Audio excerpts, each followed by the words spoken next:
Welcome to the See Me Be Me podcast. I'm Nile Henry. And I'm Blair Henry. And we're two brothers who set out on a mission to make motorsport and STEM careers more diverse, affordable, and inclusive. We are the founders of the Blair Project. In this podcast series, we delve into the minds of inspirational individuals who've come from ordinary and often humble backgrounds, but through their belief, dogged determination, and never give up attitude, have managed to overcome academic, social, or mental challenges to achieve their dream careers. Our guests will share their life lessons that you can apply to your own. We hope their stories will inspire you to go further, aim higher, and accept nothing less than you deserve. Your ambition, your purpose is all within. We're here to help you unlock it. The planet of possibilities are endless. You know who made it.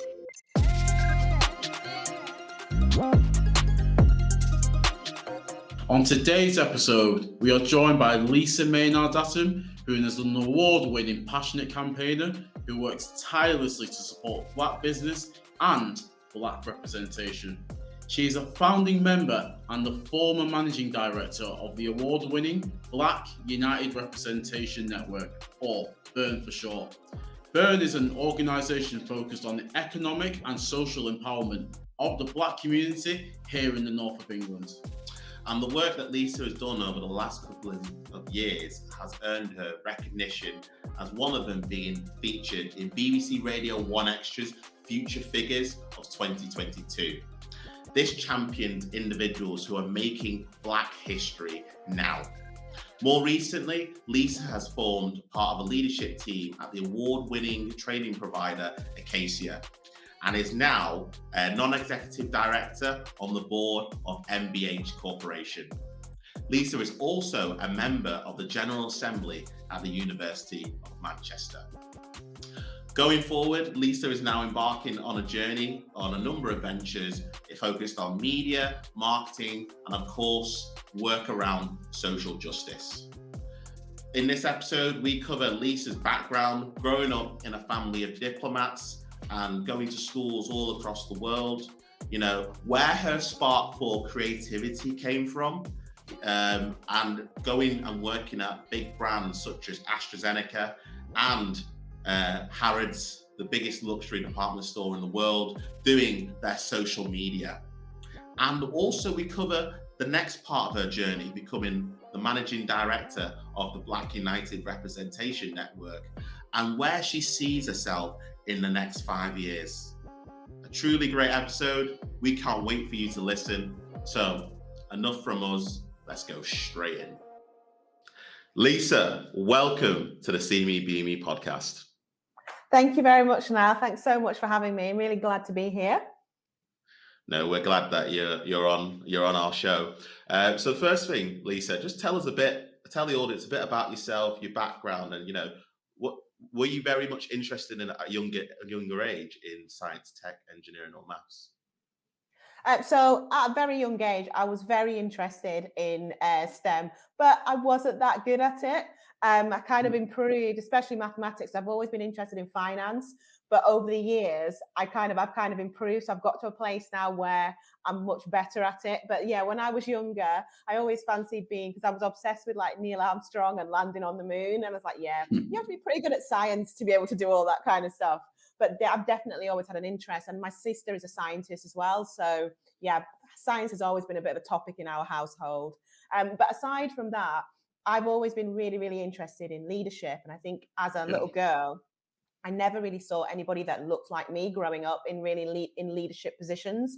So for me, it was very much a case of, from a very young age, I kind of knew that I would want to get into a leadership role, not just for myself, but so I could create opportunities for other people that look like me and people from other marginalized communities as well. So yeah, I've always been very much into kind of the whole equality and leadership piece as well.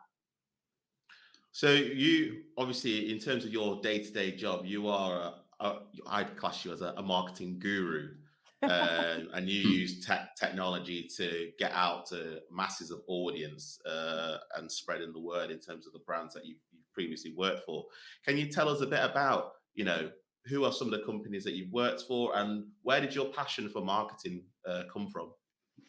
So my passion for marketing, it's really about communication for me. I'm all about kind of ensuring that people always have as much information as possible so they can make Yeah. informed decisions. And obviously that's where communications and marketing comes in. So I've always been very passionate about ensuring that information is shared in a way that people can consume and understand very easily, especially when you look around STEM. It can be quite complex. So the easier you can break it down, the more likely people are to embrace what you're trying to say and actually become advocates of what it is you're trying to communicate. So I've always been interested in the simplification of information from being quite young. In terms of the companies I've worked for, gosh, I've worked for a variety of companies. I've worked for AstraZeneca. I've worked for Harvey Nichols. I've worked for Harrods. I've worked most recently, I worked for an award-winning training provider called Acacia Training, and lots in between. I think where I really kind of excelled from a technology point of view was when I joined Harrods in 2010. I got the opportunity to head up their social media department, and I did that for 7.5 years. And it was quite an interesting time because it was when social media had just kind of coming to its own. It had really started. There were no courses, there was nothing. So you really had to learn. It was kind of learning on the job. So you kind of had to learn to use, like when I first started doing social media, we didn't even use iPhones. We had Blackberries, and we kind of walked the shop floor, taking pictures on our Blackberries, sharing them on Twitter. So it really was a case of learning on the job. But for me, that was the best way to learn.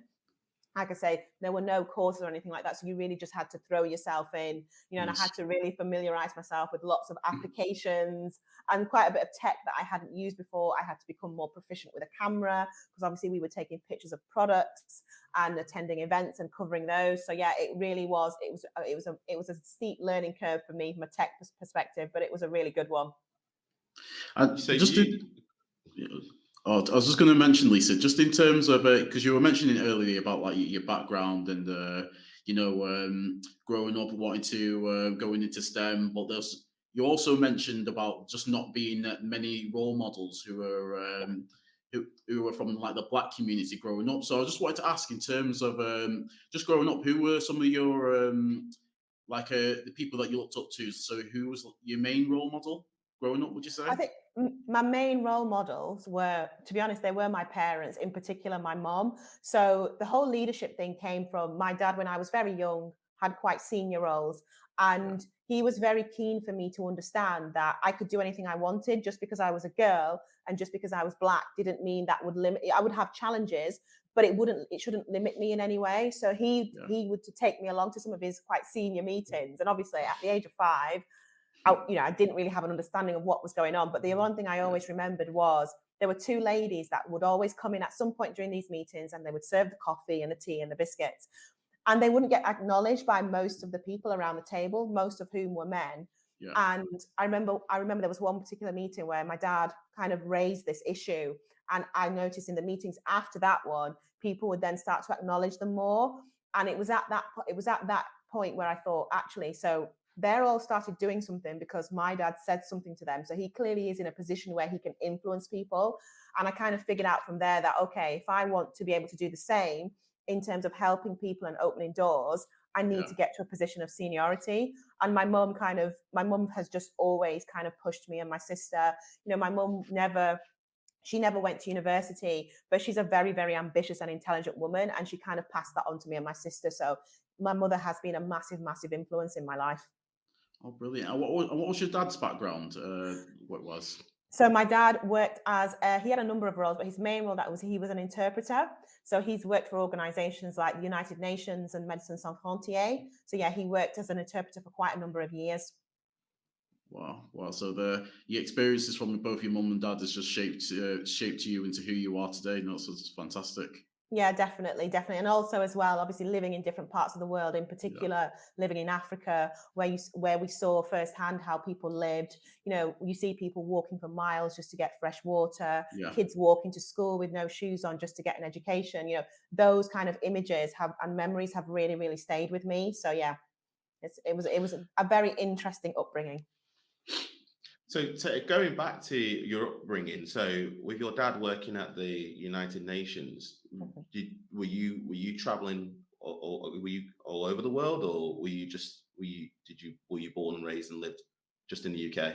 So I was born here. So I was born in Leeds many, many years ago. I'm not going to say when because everyone will figure out how old I am. I left this country when I was a year old, and I didn't come back till I was around 9 years old. So, and in that time, we lived in New York. We lived in Cameroon because that's where my dad's from originally. We lived in Mexico. We lived in Tokyo.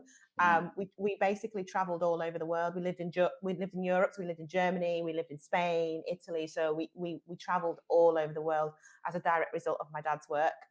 How did you find that? I'm Just constantly traveling country to country when you were younger and whatnot, in terms of just was, the friendship and just I just find that myself as well. Just traveling so much when I was just younger. It's just how would that feel when you were younger? Just like friendship groups and whatnot. I mean, it was quite, I won't lie, it was quite kind of stressful from the point of you move somewhere, you settle for a while, and then you move somewhere else.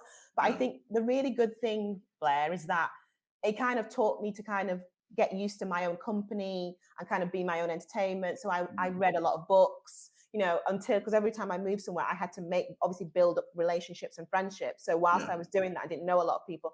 I read a lot of books. I learned to kind of occupy my own time and kind of be my own best friend.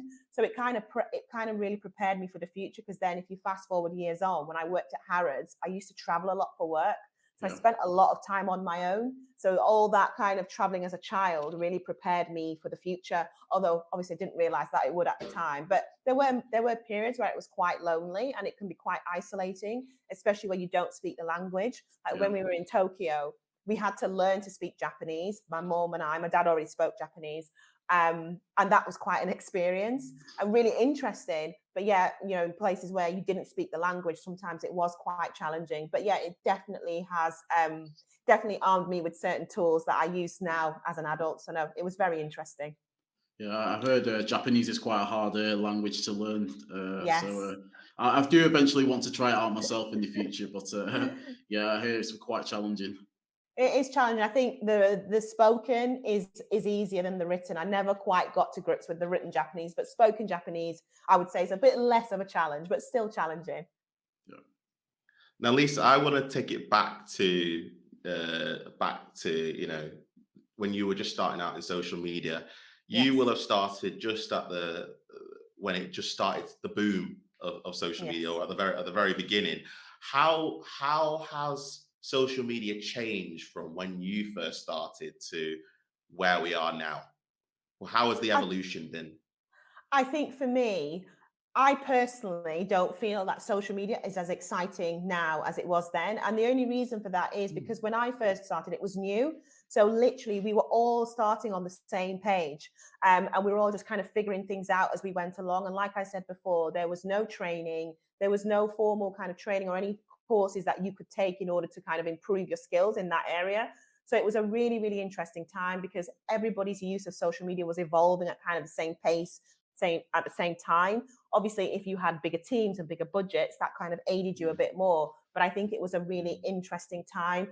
And as well, what I thought was great was that pretty much everything that you did was based on it was organic. Like when I worked at Harrods, we never had a budget for advertising. We never did it. Everything we did, pretty much, I would say 98% of what we did was organically driven. And for me, that was really interesting as well, because it really called on you to use your creative thinking and come up with really creative ideas, like what is going to stand us out from our competitors and from other people in the space. So you really had to put the work in. I feel like now there's still that element of creativity. But for me, it's not as exciting as it was then. I think AI and chat GPT and mid journey, I think that's kind of in a way it's brought back that exciting element to it. But for yeah. me, those early days were the most exciting days. And on your way up through your career, Lisa, what would you say are the three unique skills that have helped to make you as successful as you are today? I think firstly, I think, like I said before, I think the traveling and spending Yeah, lots of time with different people and different cultures, that's really helped me in terms of my interpersonal skills. I think I'm yeah, very fortunate insofar as you can drop me into pretty much any situation and I can handle it. And I think that goes back to my childhood and traveling and meeting lots of different people. So I think that yeah, kind of having the ability to operate at different levels in any organization, I think is really, really key. I think something else that's really important is a good work ethic. You know, to get to any level of success, you have to be willing to put in the work. There are no shortcuts. You know, I know people see these get rich quick schemes, all this kind of, but to be perfectly honest with you, you know, okay, yeah, I'm successful now, but I have worked for over 20 years to get to this point. So I think that's the other thing as well. You know, I am a hard worker. You know, if I have to work 7 days a week, I will do that. I think that's really, really important. And I think as well, what's important is the ability to kind of give back. I think it's really important that as you move as you move up in your career, you ensure, especially as Black people, that we create opportunities and open doors for others to follow us. I don't want to be the last. I'm happy to be the first, but I'd like to think that years from now, when I'm not here, there'll be lots of other people that look like me and from other marginalized communities who are blazing a trail as well. So I think for me, what's really, really important is my success is not just about, you know, my mum always says the skills that you have, it's not just about what you do for yourself, but the skills that you have is about what you do for others. And for me, I think that's a very, very important to me. So Lisa, I want to take it back to, you know, growing up. Yes. You know, when you were at school, you know, what did you learn at school or university that was most useful for the career that you do now?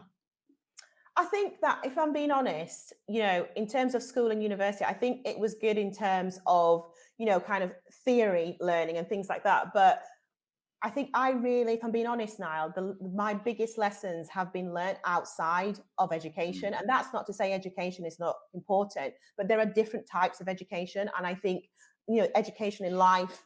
And, you know, I started working when I was 16. So I was introduced to the world of work at a very early age. And even before that, when my dad used to take me to his meetings. So for me, I feel like whilst my education in terms of college and university definitely has contributed to my success, I think the lessons I learned outside of those institutions have kind of aided me more. You know, things like interpersonal skills and knowing how to navigate the world of work. It's not as straightforward as it sounds. So I think really, because I went into work at 16 years old, I think that really prepared me for kind of moving up in my career. And as well, I think the great thing about that is I've started from the bottom and I've worked my way up. And I think that has, you know, that's been invaluable to me. And at what age did you discover that you wanted to do marketing? To be honest, I kind of fell into marketing by accident. I've always been a really good communicator, but it actually started so years and years and years ago. I worked as a fashion stylist and I needed a way to promote myself. I didn't have any money, so I thought, right, okay. I knew a little bit about web design, so I built myself a really, really basic website. And I set myself up a Facebook group because Facebook pages didn't exist and Instagram didn't exist. So that's how old it was. And a Twitter account. And I just really started promoting what I was doing via those mediums. And what I found was, which was quite interesting, was that companies were approaching me and just asking for bits of advice on social media. So I was just sharing this advice for free because I was learning myself. And to be honest, I was promoting myself. And I thought, well, if I give them bits of advice, that might get me some work. I was just sharing this information. And as time went on, I was being approached more about social media advice than I was about fashion styling, which worked out quite well for me because as much as I love the fashion industry, I like shopping. I don't actually want to do the work. So it worked out really well for me. So that's how I got started. And then from there, I realized very quickly that actually I have more of a natural ability for communications and creative ideas in terms of marketing than I did for, like I say, being a fashion stylist. So it kind of went from there. So would you say growing up you were quite a creative? And, you know, if I had to say, you know, picture 8-year-old Lisa, what did she want to do? What was her dream growing up? So 8-year-old Lisa had a few dreams, as me. I always like to have options. So I loved computers, so like graphic design. So that was the creative side.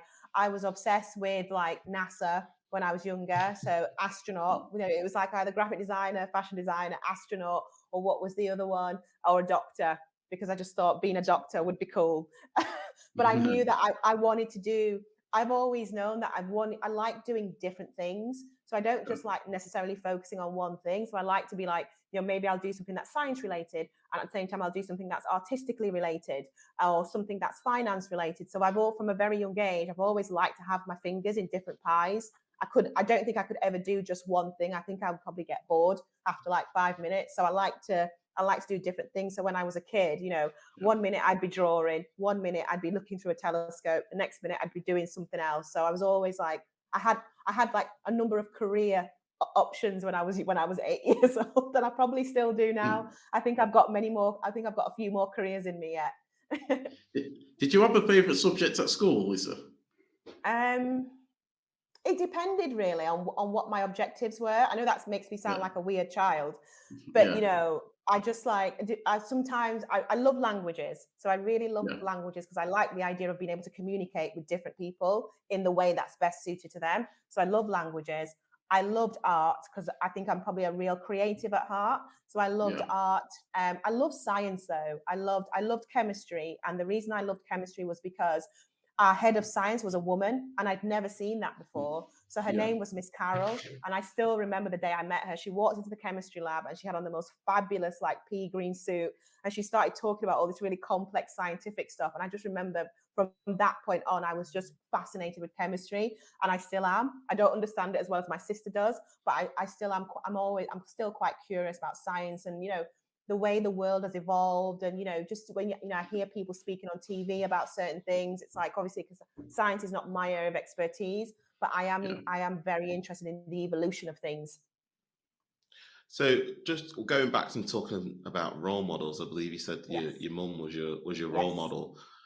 How old was she? Was she influential in you choosing the career path that you went down, or was she, was she not influential? And maybe, I don't know. Go on. My mum was influential in so far as she thinks, she was always said, you can do anything you want. You can do anything you want in life, and you can achieve anything you want as long as you put in the hard work and you treat people well. That was her thing. That in my mum's mind, nothing is off limits. Everything is achievable. You just have to figure out how to achieve it, do it, but always make sure that you are kind along the way. And that was the thing. My mum is probably mine and my sister's biggest champion. Like when I told her recently, I'm going to go set up my own business ventures, I'm going to do this, I'm going to do that, she has never, in all the years, turned and said, oh, Lisa, I'm not sure about that. She'll say to me, right, okay, what's your plan? What are you going to do? And that's the thing I always like about my mum is if we go to her with any kind of issue, anything at all, the one thing she will always say is, okay, that's what are you going to do about it? So me and my sister have got into the habit, when we do talk to her about stuff, we go with a plan because we know she's going to ask us what we're going to do. But my mum has just, she just believes that as human beings, you can achieve anything you want to do if you put your mind to it and you're willing to work. And as I say, you're willing to help people and be kind along the way. She very much believes that the world is your oyster. Excellent. Now, Lisa. Yes. Harrods. Harrods. Take me to that moment where you found out that you got the job to be social media manager of one of the biggest fashion brands, department stores in the world. What was that moment like, and how was that experience? I'll be honest with you, at the time I was excited, but I was in the office when I found out. So I joined Harrods originally on a 3-month contract. And then within the space of 4 to 5 weeks, I was having quite a positive impact. So I got invited to a meeting with my director at the time, who was a director of corporate affairs, communications and corporate affairs, with a meeting with her name's Catherine Spence, and Michael Ward. So Michael Ward is the MD. So I had to go and present in terms of what I'd been doing up until that point. And I'd only been there, like I say, a couple of weeks. Anyway, I presented, went back to my desk, didn't know how it was going to go. Anyway, my director came back, called me into a meeting and basically said, right, okay, I've spoken to Michael and we're creating the position of social media manager. No, we've never had this before, and we're offering it to you. And I just looked at it, I was like, really? And she's like, yeah. So they offered me the role. There's obviously go away and think about it. And I'm like, well, there's nothing really to think about, to be honest, because I was on a 12-week contract. So had that contract ended, I would have just come back to Manchester. And I just thought, you know what, I may never get this opportunity again. So I accepted it. my contract was drafted up overnight, so it was ready the next day. But after having that meeting, I went outside and I called my friend and I'm like, you're not going to believe this. And she's like, what? I'm like, they've just offered me a job. And she's like, well, of course they've offered you the job. So they literally created the job and offered it to me. And then when I was going home that night, I celebrated by going to Greg's and buying a sausage roll. So that was So most people may buy a bottle of champagne, or they may go out to like a luxury dinner just to celebrate, or have a party. You just went to Greg's. Yep, I went. Listen, I'm a northerner. Steak pasty? No, I got a sausage roll. I'm a northerner. Like, of course I went to Greg's. It's like. And so when you first got the job at Harrods, what role were you brought in to do originally?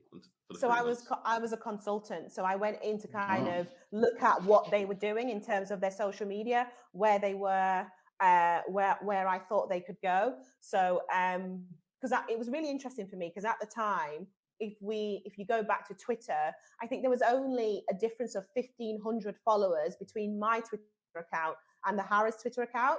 I remember looking at this thinking, well, I'm just an unknown person. They should have way more followers than me. So for me, it was like, okay, there's definitely scope to do something interesting here. So, and that was what I went in with, and I put together, and I've still got the proposal somewhere. It wasn't very long. I think it was only like 4 pages. And I got a 3-month contract. I was offered a 3-month contract off the back of that. And like I say, within a few weeks of joining, I doubled the Twitter following. So it went from, and I can even remember the numbers, it was 4,044. And then within about 4 to 5 weeks, doubled it to over 10,000. So it grew very, very quickly. Yeah. And then they had, so when I joined, they had a Twitter account and they had a Facebook page, but they didn't have Instagram. Oh. And my thing was, me being me, and from like that, like I said earlier, I like to set myself goals and objectives. I was like, right, okay, if I really want to have an impact here, one of the ways I can do that is by setting up a channel. So I put a business case forward to set up the Instagram, got approved. And we set that up in, I feel like it was about October 2011. I was like, right, okay, I set myself a goal, and I've still got the Post-it note in one of my notebooks where I wanted to hit 1 million followers. And I thought, I've set this channel up. I want this one because I set this one up. So a bit selfish to become the lead channel. So I decided, so I was like, right, okay, that's going to be my goal, is to build the other channels as well, and obviously build the portfolio for Harrods social media. But my real thing was to get the Instagram to 1 million followers. So I was like, right, okay, how are we going to do this? And I literally was just for like 6 years, I just worked relentlessly at the social media. Literally, I just thought, I'm just going to give it everything. And then on the 23rd of January, 2017, at 23 minutes past 1 in the afternoon, we hit 1 million followers. And I literally just remember, I just felt, I was like, yes, I actually did it. I actually did it. Wow. I was about to say, Lisa, that's a mega. Did you see, when you got the role at Harrods, did you see many other people from like BAME backgrounds also in a position, or were you one of the only people from a BAME background working within Harrods at the time? So that was one of the things. So one of the things I loved about Harrods, and I still love about Harrods, is you have a lot of women in senior roles. There were a lot of female managers, lots of heads of, lots of female directors. So for me, that was an incredible thing. But the thing was, and it was the case in other companies I worked as well, I was very fortunate insofar as I did have access to the top table. I reported into directors, so I had access to that kind of senior level. But again, it was that thing of, I didn't see many people that looked like me. And that's where the leadership piece really started to come back. So it's like, right, okay. And that's when I started to think, okay, if I can achieve what I've achieved at Harrods, and like I said, I never worked in social media full time before. This role didn't even exist. And I'd kind of fallen into social media by accident, because like I said, I was promoting myself originally. And I thought to myself, right, if I can achieve this here, what could I do if I step away from Harrods? And that was where the whole leadership piece came in, because I thought, right, I have worked in corporate organizations, and obviously working in a place like Harrods, I knew how to navigate that world. And I really, really, really wanted to use my skills and abilities, not just to further myself, but to create opportunities for other Black people, and like I say, other people from marginalized communities, to kind of access those top tables. Because like I say, I was senior at Harrods, but I wasn't so senior that I was sitting at those top tables. And I can remember once I went to Milan for a meeting with a brand, and I remember walking in, and everybody around the table looked like me. So they were like other managers, like the managers, and they were all senior people, like managers upwards. And I remember being so excited. We were all so excited because it was like, hold on a minute, everybody around this table is Black. This is so cool. That was a real kind of moment for me. So I thought, right, okay, I really want, I want to go further in my career doing other things, but also, like I said before, I don't want to be the last. So what can I do? How can I use my skills, not just to further myself, but to create those opportunities for other people so that they can follow me and maybe one day even be more senior than me. So yeah, that was where that came in all the organizations I worked in. When I looked at the top tables, I didn't see, I very rarely saw anyone that looked like me, and I just felt like, okay, I want to occupy a seat at at one of at those tables myself, but also I want to bring other people along with me. Do you feel like a change in the industry is coming though, in terms of diversity and inclusion, or do you still feel that there's a long way to, there's still a way to go in leadership positions? Yeah, I think there's a long way to go. I don't think we're anywhere near where we should be. I think change is happening. I don't feel it's happening quickly enough. And one thing I always say is that, you know, we need to go beyond conversations. Like if we go back to the murder of George Floyd and Black Lives Matter movement, you know, that was a real kind of key moment in this whole dialogue and narrative and conversation. And it opened a door in terms of conversations and discussions, which is fantastic. And conversation has its place. But I do feel that fast forward, 3 years on, I think there's been a bit too much conversation and not enough action. Because we still, if we look at our region, we still don't see many people that look like us occupying those top tables. And until we do, and not just Black people, but other people from ethnic groups, people from who are considered to have a disability, some of which are not always visible, the LGBTQ plus community, you know, until we see fair representation of everyone, we can't really say that we live in a fair society that works for everyone. And like I say, I do feel we have made some progress, but I think we need to dial down the conversations and dial up the action. So, I completely agree with you there. But and for yourself, Lisa, obviously you were at Harrods for what, about 7 years? 7.5 years, yeah. 7.5 years.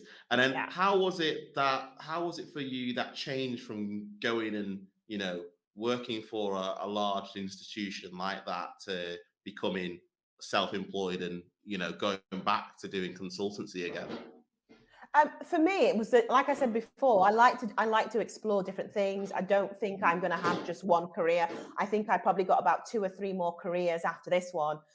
So for me, it was quite a change going from working for the most famous luxury department store to doing a complete 360. But for me, I saw it as a real opportunity to kind of do something different, do something a bit new. And also, like I say, for me, it was really about this leadership journey. I was like, right, okay, I really want to use my skills to kind of have my impact in terms of bringing about positive change. So for me, and as well, it was about taking a lot of the things I learned at Harrods in terms of high standards, in terms of always putting your best foot forward. You know, at Harrods, they're very much about, if you can't do something well, then you don't do it at all. And everything you do, no matter what it is, no matter if it's just picking a piece of rubbish up off the floor, presenting to a, you know, Chanel or Prada or Louis Vuitton, you do everything to the highest possible standard. It's all about standards. It's all about doing your best and being your absolute best there. And that is something that I really, really take forward with me in everything. You know, everything I do, I try to do it to the best of my ability. I don't always get things right, but I do still maintain very much that luxury mindset and that luxury aesthetic when I'm approaching anything. Now, something significant happened in 2020, which set you up on your journey now of being a passionate campaigner and a leader, in, you know, getting representation Yes. within across leadership positions. Can you tell us a bit about what happened, and talk to us about Burn? Yeah, so I moved back to Manchester, having left London. So I moved back at the end of 2017. I reconnected with one of my mentors and a really great friend, Dr. Marilyn Comrie, OBE. And we'd always been having conversations. And I'd spoken to Marilyn extensively about the fact that, I had this amazing job in this amazing organization and I traveled, but I still wasn't seeing a lot of people that looked like me. And I was just really frustrated. And Marilyn shared a similar sentiment. Anyway, fast forward to the end of 2019, Marilyn brought together, I think it was around nine, it ended up being 9 Black business leaders. And then in 2020, I can actually remember the date, the 25th of February, 2020, we set up BURN, which stands for the Black United Representation Network. And that was myself and 8 other Black business leaders. And for me, that was just a real moment. It's like, right, okay. Because up until that point, between then and leaving Harrods, I was doing other things, but it didn't feel like I was doing anything that was really going to put me on the trajectory that I wanted to be on.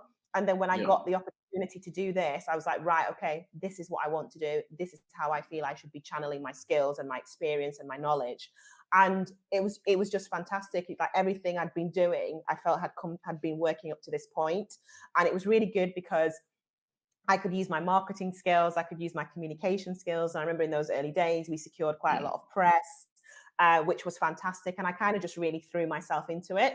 I mean, what didn't help was obviously we went into lockdown about 3 weeks later, but I just really threw myself into that. And then I got given the opportunity towards the end of 2020 to take on the role of managing director.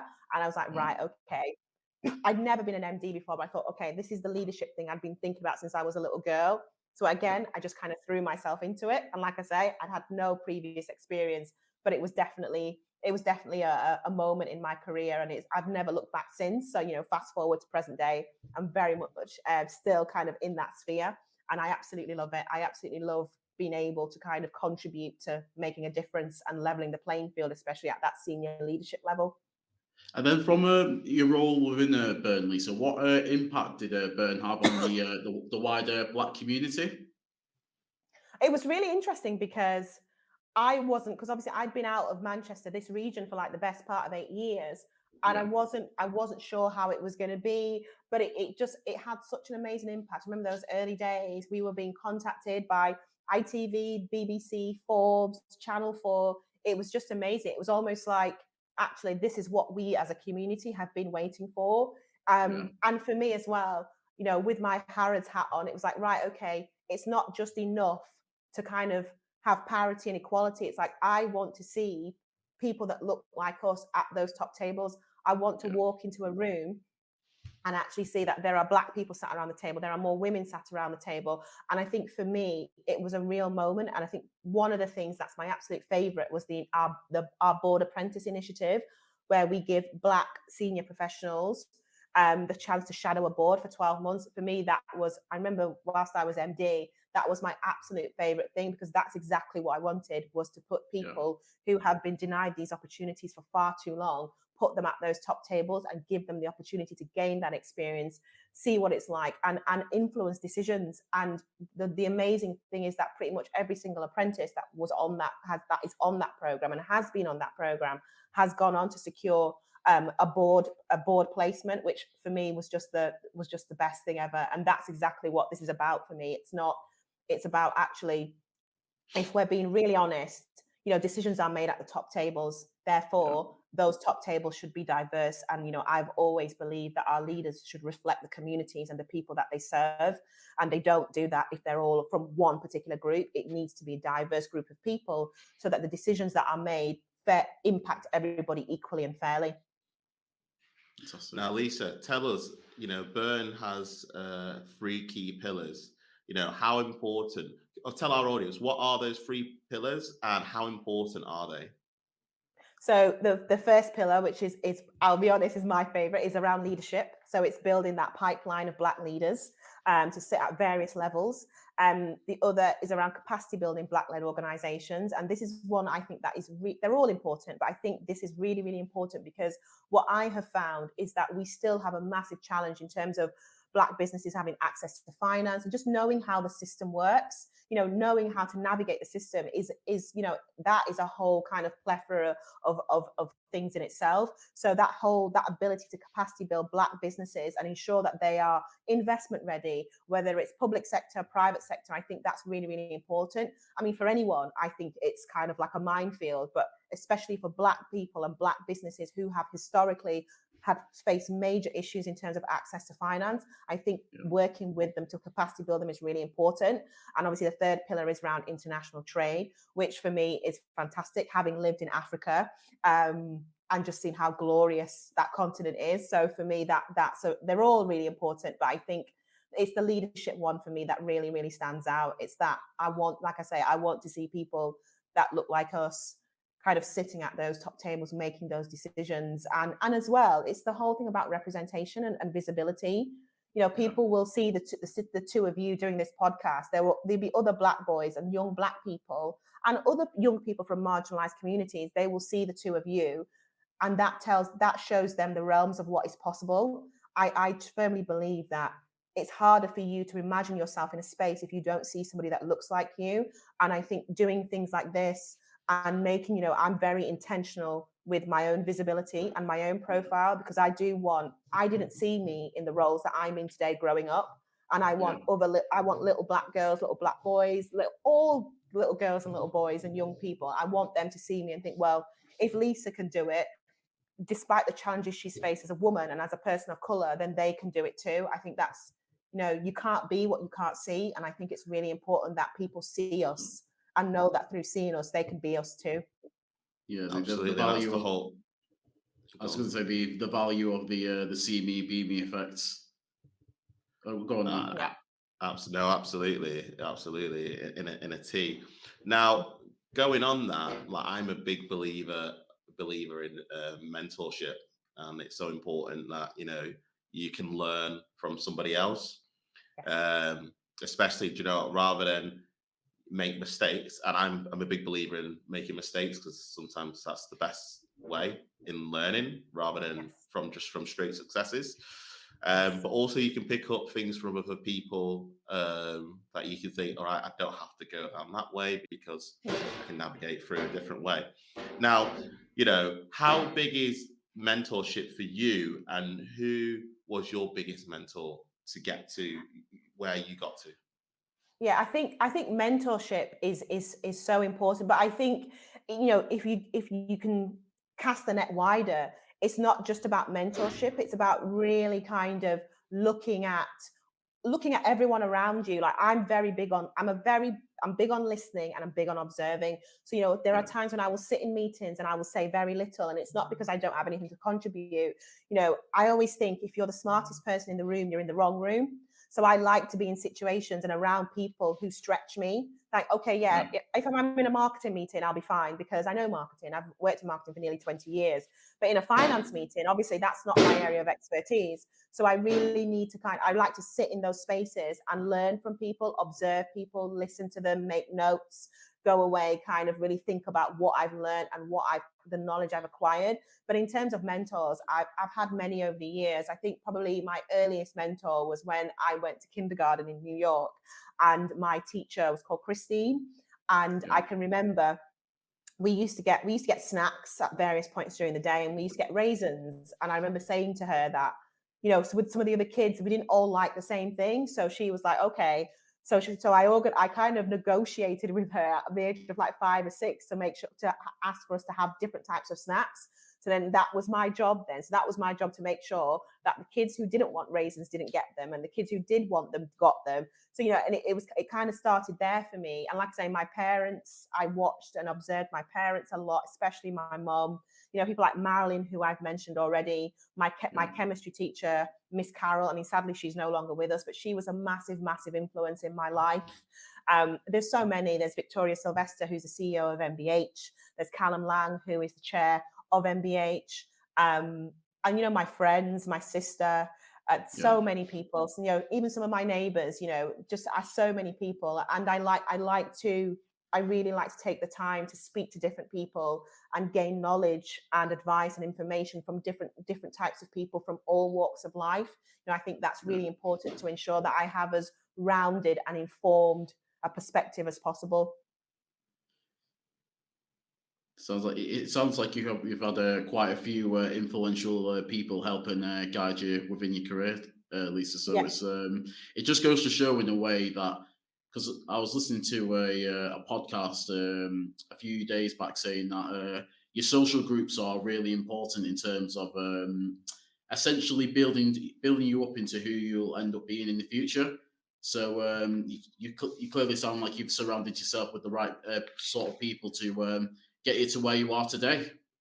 Yeah, I think it's important. And I think another thing that is important to say is that you know, your people are your foundation. So for me, it all starts with my family, my closest circle of people, and then outside of that, obviously business associates, colleagues that I've worked with. You know, I'm very, very particular about the company that I keep, and I think that is key. That's key for a happy life, but it's key in business. It's key for success. And the second you spot somebody that isn't right or that shouldn't be in your circle, my advice would be to get rid of them. I think part of the reason I've been as successful as I have been is because I go to extreme lengths to surround myself with not just talented people, but good people, people who have good values, people who, like me, care about other people and care about doing good. Because, you know, what's the point of being successful and having, you know, wealth and respect and power and influence if you can't use that and put that to good use in terms of others? I think that's really, really important. And for me, if I have, you know, in my career, I've encountered people who are very successful, very wealthy, very influential, but we weren't aligned from a values perspective. So for me, they're not the kind of people I have in my circle. Brilliant. And is there any other pieces of advice you'd give to, let's say if you're speaking to your 16-year-old self, or another a young girl from a BAME background who are looking for a career in STEM? Any other bits of advice that you give them in terms of going into this career field? I would say don't be afraid to try, and don't look on failure as failure. Look on failure as lessons. I always say you either win or you learn, and a lot of people say you win or you lose. I think if you don't win, if you're not winning, you're learning, and even when you are winning, you're learning. So don't look at failure as failure. Look at it as it's part of the journey in terms of achieving success. And whenever you find yourself in a position where things aren't going the way you want them to, or the way you hoped they would, always take a step back and think, okay, what am I learning in this moment, and how can I apply it and take it forward for the future? Oh, absolutely. I think that's a great piece of advice. I mean, from myself as well. It took me a while to learn that, but I might have mentioned it in the last podcast, but it's just back to when I used to do racing with a go-kart, and I always wanted to win and whatnot. And if I didn't get into like the top positions, I'd always beat myself up and just say, "Oh, why didn't I do that right? Why didn't I do that right?" But it's just a lesson that Marilyn taught me, that you know what, everything's always a lesson. You'll always go through failures, and it's always about learning from your failures so that you can improve for next time, son. And it reminds me of one of Malcolm X's quotes. There's nothing better than adversity. Every setback is a opportunity to perform better for next time, and that's Malcolm's one of my main idols, and I've always just taken that with me in terms of growing and developing in myself. So that's a really best piece of advice that I've heard, really. So yeah, and I think as well, you know, I'm a firm believer that what is meant for you will never pass you by. It might not come to you immediately, but I think what is for us will always come to us in one way, shape, or form. Yeah. Now, Lisa, you'd mentioned earlier Chat GPT. Yes. Opportunity or a challenge/threat for the marketing industry? What do you think? It's an opportunity for me. I think from a productivity point of view, I think it's a fantastic opportunity.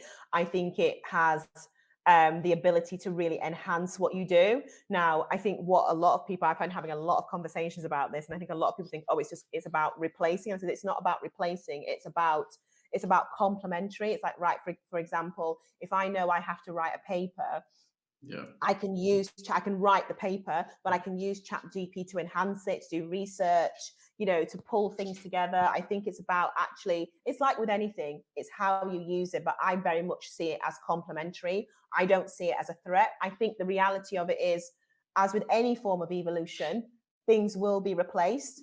And I do think it will have an impact on the market in terms of jobs and in terms of work. But for me personally, I see it as an opportunity to really enhance kind of my own productivity, and just help us be better. Do you see any current challenges in your industry right now in terms of marketing? I think the biggest challenge is the same with a lot of industries in terms of, you know, so every idea that you can think of has already been thought of. So how do you stand out? What is your point of difference? I think that for me is the biggest challenge, not just in marketing, but in general. It's like what, because like I said, every idea has been thought of. It's very rare in today's world that you see something that's completely new and completely fresh. So for me, I think that's the biggest challenge, not just in marketing, but beyond marketing, is that how do you stay fresh? How do you stay relevant? And also agility. The world evolves at such a fast pace now, especially from a technology point of view.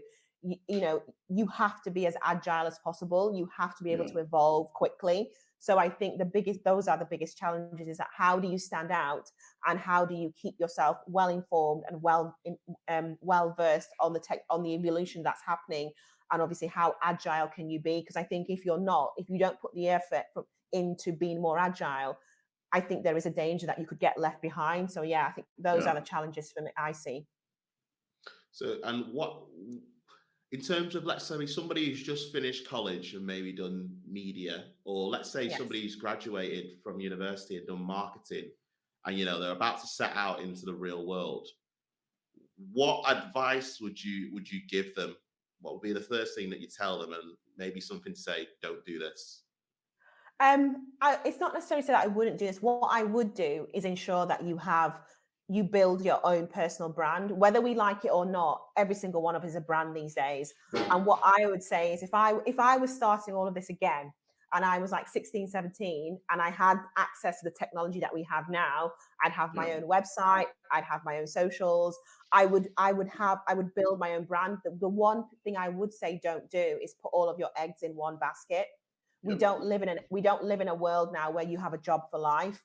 And I think as well, in terms of the exploration of your own skills and your own ability and your own talent, because you will grow and evolve from being 16, 17, 25, 30, 40, whatever. I think it's really, really important that you really explore that, and having, whether you call them side hustles, whether you call them different revenue streams, whatever you call them, I think it's not wise to just put all of your eggs in one basket. By all means, if you want to go down being an employee and having a job route, do that, but make sure that you are exploring other things outside of that. I think sometimes what I have noticed over the years is that people don't kind of delve into the depths of their own ability and their own potential. And all I would ever say to someone is, make sure you take the opportunity to explore your own potential and really figure out and see what you're capable of. You might just surprise yourself. What do you think holds people back from doing that in general? Do you think it might be something to do with comfort zone, or do you think there's another reason why people don't look into, looking into whether that's setting up their own business or like a side hustle or anything like that? I think it comes down to the basic things. Like, I think it's fear, because the reality is you can be as courageous as you like. That there's no guarantee that something is going to work out.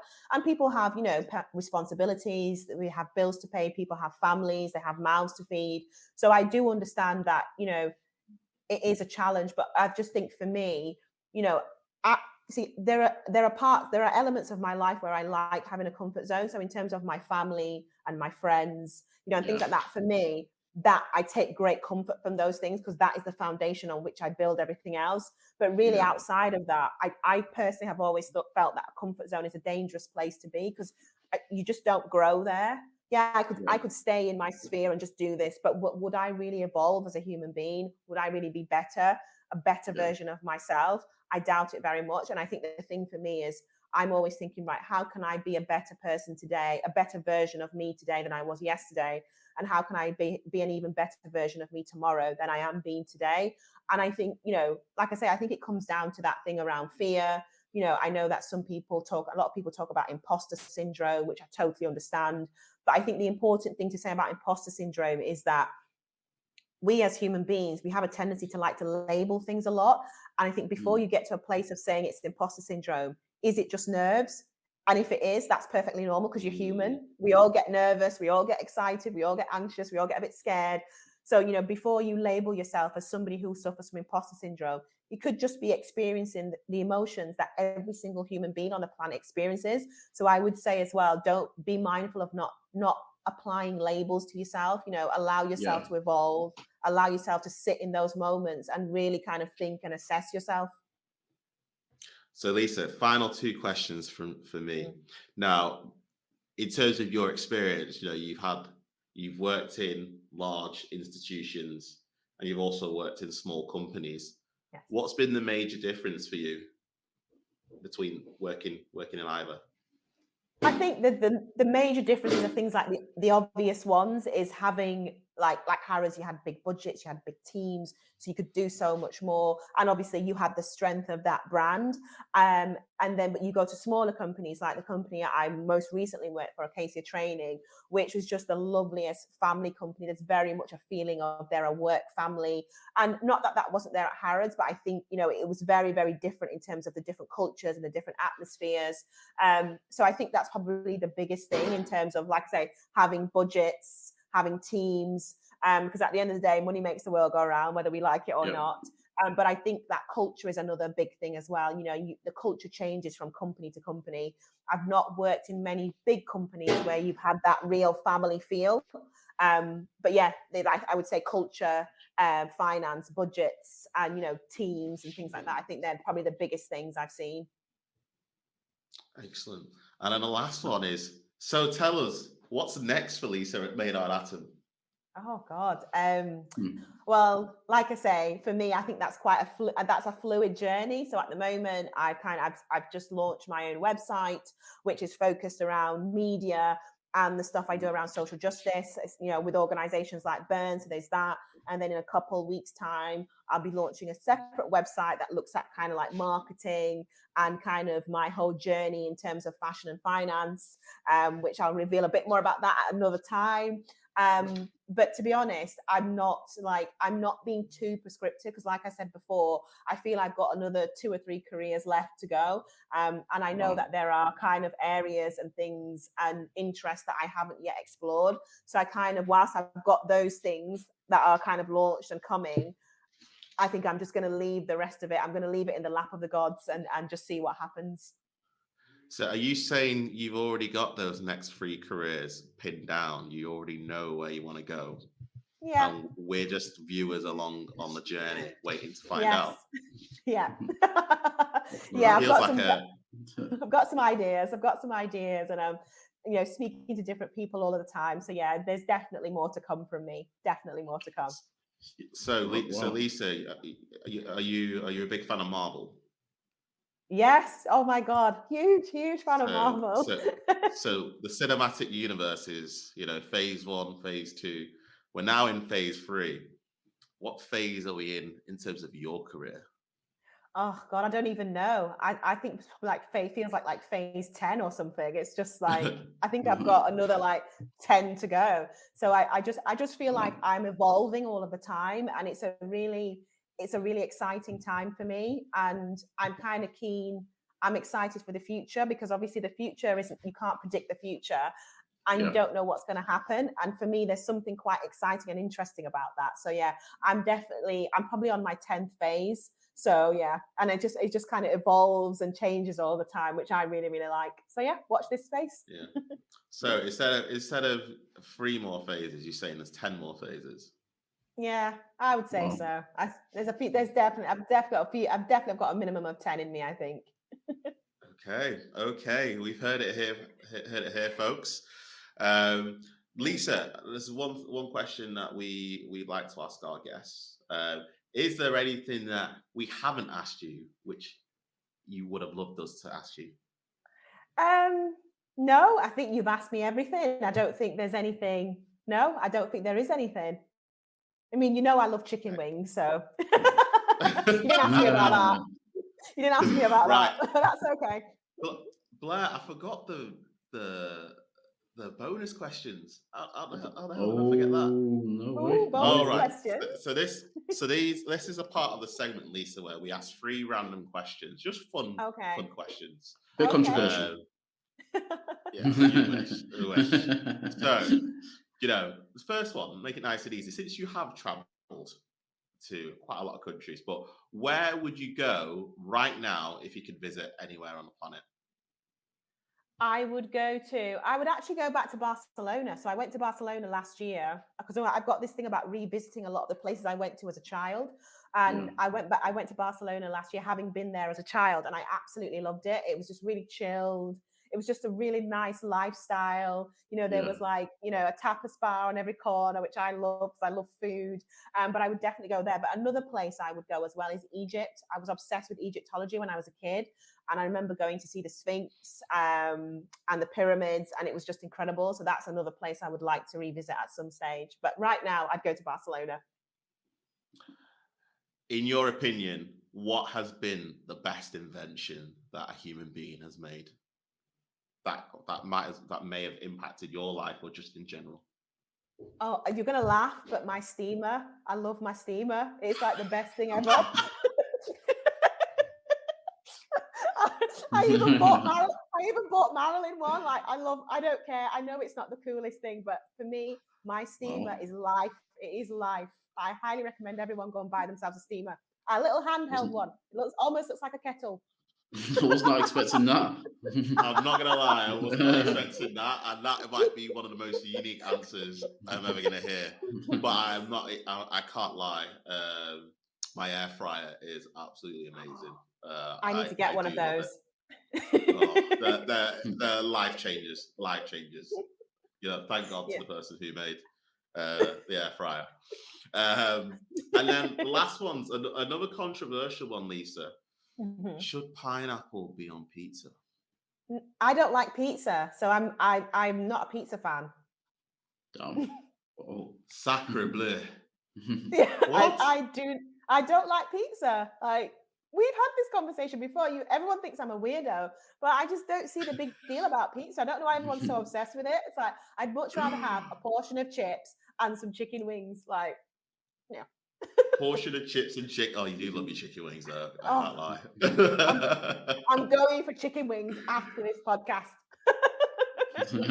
Okay. If not that question, one superpower, what would it be? I'd like the ability to fly, so I can travel more.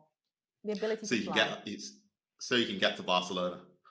Yeah, quicker. Exactly. Yeah. The ability to fly would be cool. Instead of Superman or Superwoman, just Super Lisa. Just Super Lisa. Just Super Lisa. Oh, Lightning Lisa, because I'd be really quick. Lightning Lisa, because I'd be really quick flying everywhere. That might have to be trademarked and maybe the next name of your company, Super Lisa. Well, that might be my Marvel character when I'm filming a movie. So who knows? You've heard it here, folks. Maybe a future actress in the Marvel universe. I guess an extra question, Lisa. Have you ever considered writing a book, like autobiography of your experiences? It's on my list. It's on my list of things. Excellent. Well, that's all we've got time for, Lisa. I just want to thank you for being a guest on the See Me Be Me podcast. If anybody would like to come on your journey and be able to follow you on social media or get in touch, what are the best ways to get in touch? The best ways are probably I'm on LinkedIn, obviously Lisa Maynard-Atem, but my Instagram and my Twitter handles are both the same. They're Stylisa, which is STYLISA, and that's probably the quickest way to kind of connect with me and get in touch and follow my journey. Blair, Nile, another great episode, and it's really great to have Lisa on to talk about her journey. There's a couple of things that I didn't know about her, which was new, for me. It was very interesting.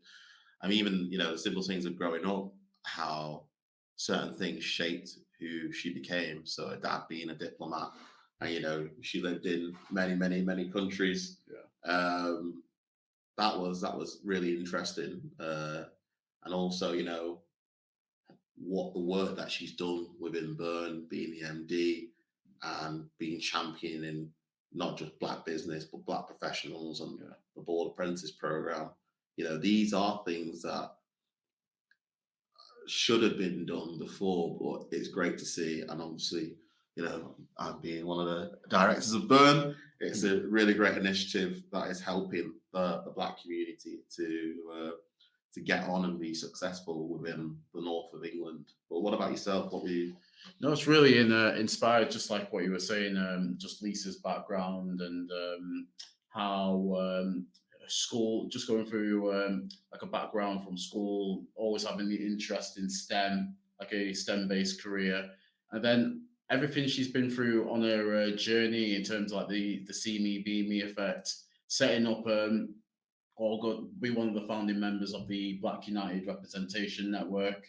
Also, just the fact that she's had similar experiences to ourselves, where she's worked in like industries within STEM, and there's not been many representation in terms of like black people or BAME, and her just being one of the pioneers of getting like more black people involved within this industry, and how she was even saying with all from throughout her entire experience, she feels like she's only halfway through her journey.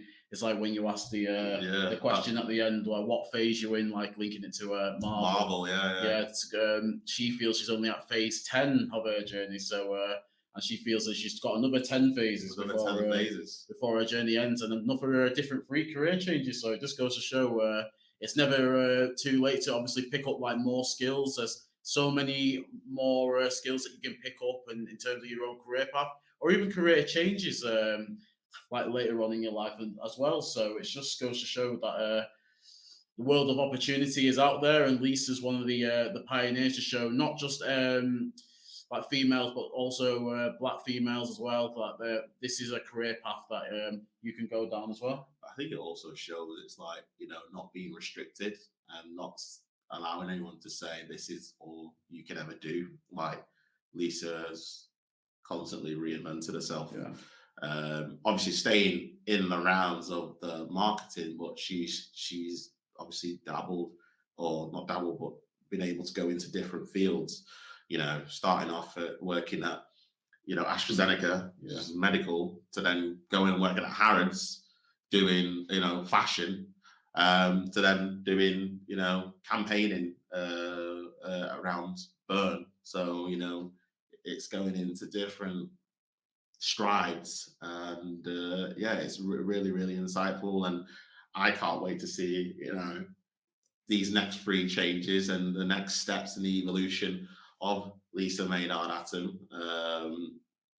And it's really amazing what she's achieved so far.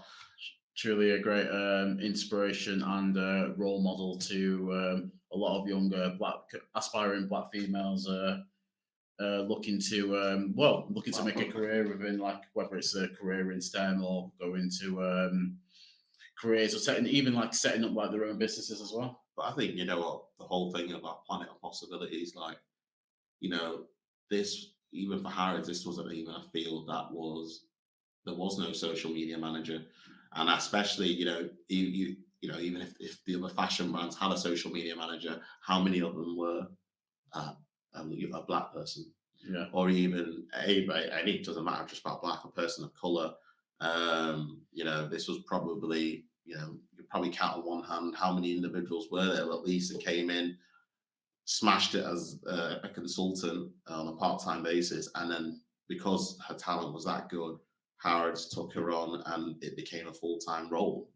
Well, it's like Lisa was saying. I mean, if you just look at the BAME demographics just in Greater Manchester alone, and just how you don't really see, I guess, a lot of black people in like senior management positions in general, really. So it's just getting that the insight of someone who's had like years of experience within this industry, and how Progress and change is being made, but not at a quick enough pace. But it just proves that representation matters, and I'm sure as a result, people have